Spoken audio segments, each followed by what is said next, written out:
हमारा उद्देश्य उस किसान के लिए है कि जो अभी जिसकी फसल बह गई, जो कर्ज की चिंता में आज भी डूबा हुआ है, हम उसकी रहनुमाई करने के लिए यहाँ पे आज बात कर रहे हैं। ये बिल्कुल सही कहा गया कि किसी भी मुल्क की या किसी भी राष्ट्र की जो बैकबोन है वो एग्रीकल्चर है। और एक नारा भी उस समय अभी भी यहाँ पे कहा गया कि उत्तम खेती मध्यम व्यापार। मुझे लगता है कि ये नारा थोड़ा सा इसको हटा के उत्तम खेती और बढ़िया व्यापार, इसके ऊपर हम लोग क्यों ना आगे बढ़े। मंत्री जी, मेरा आपसे निवेदन है, हम लोग ठीक है सेब की खेती है या अन्य सारी खेतियां चल रही है, यहाँ पे कोई नया कुछ भी करने का प्रयास करें। अभी हमने बिलावल के अंदर एक नया कोशिश की, नए आयाम स्थापित करने का एक संकल्प लिया। हमने चाय के बागान के ऊपर एक काम किया, तो वो चाय चल पड़े, वहां पे कोशिश की तो चल पड़े। मेरा आपसे निवेदन है कि इसके लिए चाय के ऊपर जम्मू कश्मीर में एक आप थोड़ा संकल्प लेंगे और जैतून के पौधे, जैतून और चाय हमारे क्षेत्र, क्योंकि हमारा क्षेत्र जो है ये सारा का सारा शिवालिक हिल्स है, वहां पे सारा संभव है। मेरा आपसे निवेदन है कि इसके लिए कोई साइंटिफिक अगर आप कोई ऐसी योजना बनाए, या जैसे आपकी ये स्टॉक्स है, ये लोग लगे इसके ऊपर एक बार साइंस की टेस्टिंग करें, जो भी करें, और हो सकता है। मेरा आपसे यही निवेदन था कि बिलावल के लिए आप एडीके का जरूर प्रबंध करें। साथ बड़ी फर्टाइल है कृषि विज्ञान केंद्र बिलावल के लिए आप देखेंगे, क्योंकि सारा एरिया आधा मान के चलो तो बड़ी का क्षेत्र इसके साथ लगता है। आपका लौंग है, आपका मछेड़ी है, बदरौता है, सदरौता है, ये सारा एरिया इसके साथ, बगड़, ये सारा एरिया इसके साथ लगता है। तो उसके अंदर अगर आप ये करेंगे तो हमारे लिए अच्छा लगेगा। एक मेरा इसमें आपसे विशेष निवेदन जो है कि हम लोग केमिकल फर्टिलाइजर के ऊपर बड़ा प्रेशर दे जाते हैं। जो भी आता है हम अपनी जमीन को साफ, मैं कह सकता हूं कि आग की भांति जला रहे हैं। जो भी आता है पेस्टिसाइड, जो भी आता है पेस्टिसाइड। मेरा निवेदन कि पहाड़ी क्षेत्र के अंदर हम अगर इससे थोड़ा हटकर चले, क्यों ना हम लोग आधुनिक ये जो हमारा प्रभाव है, आधुनिक जो हमारे फर्टिलाइजर है, इसका हम लोग ज्यादा सदुपयोग करें। तो उसके लिए हमको सरकारी दृष्टि से थोड़ी पहल करनी पड़ेगी। मेरा ये आपसे निवेदन। तीसरा, अभी जैसे एनिमल हस्बेंड्री की बात आती है, हमारे दूर दराज के क्षेत्र था, आज की दौर में 20-20, 22-22, 24 किलोमीटर पैदल चलकर जाना पड़ता है। वेटनरी फैसिलिटी नहीं है वहां पे। मेरे खासकर पहाड़ी क्षेत्र जैसे देवघर हो गया, चौ हो गया, बड़ून हो गया, धनुप्रोल, बक्कर, इन सारे एरिया में कोई भी वेटनरी सेंटर नहीं है।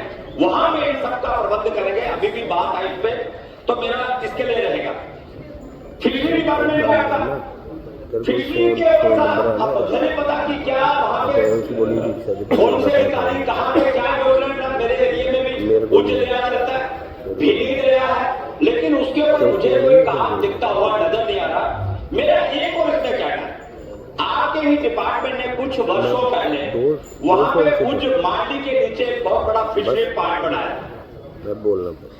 लेकिन वो किन कारणों के कारण बह गया। बनाने से पहले क्यों योजना नहीं बनी कि साहब यहाँ पे फ्लड का पूरा स्कोप है, पानी भाग ले जाएगा। करोड़ों रुपए वहां पे वेस्ट हुए, करोड़ों रुपए, किसी ने कोई इंक्वायरी नहीं की। यहाँ कोई इंक्वायरी होगी नहीं, पनिशमेंट मिलेगी और हम आराम से बचकर चले जाएंगे। जो पैसा उल्टा सीधा किया होगा वो बह जाएगा, तो हम क्लीन एकदम साफ के साथ। मेरा आपसे निवेदन है कि उस पानी का, उस रेस्ट हाउस, वो सारा का सारा उस पानी के बहाव में बह गया, उसकी एक इंक्वायरी निश्चित करने की आवश्यकता है। बाकी यहां तक मेरा इसमें एक निवेदन था कि हम सब लोग सारे, ये तो पूरे हाउस का इशू मैं उठा रहा हूं यहाँ पे, कि इसमें प्रोविजन जरूर रखे था। कुछ वर्क ऐसे सब स्टैंडर्ड के वर्क हो रहे हैं हमारे एरिया में, हम देख रहे हैं, विनोद आता है 80%, 60%, 40%। क्यों ना इसके ऊपर कोई प्रोविजन बना के 3 लाख 5 लाख का इन विधायकों के ऊपर एक बार जिम्मेवारी डाल के, तो ये अगर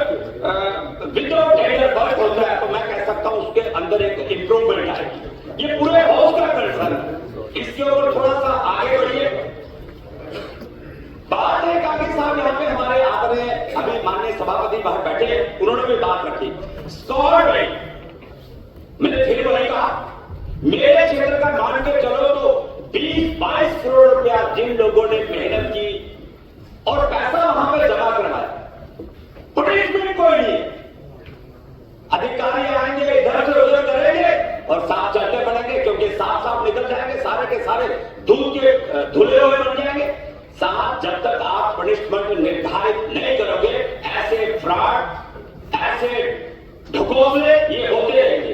ये स्कॉट डैम का अब जैसे आ गया 180 करोड़ का घपला, साहब हम पिछले बार भी यहां पे चला रहे थे, इस बार भी चला रहे, लेकिन उसके ऊपर कोई निर्णय नहीं होगा।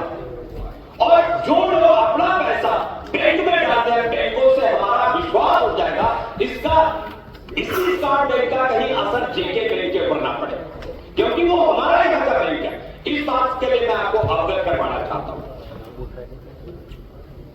मामला यहां तक आता है कि एक आपका विभाग है कोऑपरेटिव। अब साहब विभाग को बड़ा मैं क्या कहूं उसके विषय में, पूरे देश भर में कोऑपरेटिव जो आपके सोसाइटीज है या कोऑपरेटिव विभाग है, मैं कह सकता हूं कि अच्छे ढंग से, मैं आपके ऊपर कोई शक या शुभा नहीं कर रहा साहब। आप मैं कह सकता हूं इस हाउस के अंदर कि आप एक ईमानदार यहाँ पे मंत्री हैं, लेकिन जो लोग कर रहे हैं वो कहीं ना कहीं कुछ गलत दिशा उसकी ओर भी काम कर रहे हैं। ये अधिकारी किसी को मंडल आपके, चाहे वो बीडीए होंगे, वो डिस्ट्रिक्ट के इंचार्ज होंगे, चाहे आपके यहाँ के एमडी होंगे, आए गए बात कर देते हैं। हम कई बार उन्हें फोन करते हैं। मैं एक क्लस्टर की बात कर रहा हूं, बिलावर के अंदर एक क्लस्टर है एसीआई क्लस्टर, उसके अंदर साहब अभी तक 1082 मेंबर्स हैं और 115 ग्रुप है, लेकिन अनसर्टिनिटी वहां पे पड़ी हुई है। कोई अधिकारी जाके वहां पे रही है, राजनीति इंक्लूडिंग एमडी से लेकर आगे बीपीए तक, उस मसले को अभी तक जो सालों से अटका हुआ है और उसका पैरामीटर क्या है। आप जब अपॉइंटमेंट करते हैं करंट क्लस्टर की, कोई पैरामीटर नाम के ऊपर कोई चलता साहब। मेरा एक निवेदन है, इसके ऊपर एक इंक्वायरी, और ये अधिकारी इंक्वायरी नहीं करेंगे, इसके ऊपर आपको ये अलग से कोई बोर्ड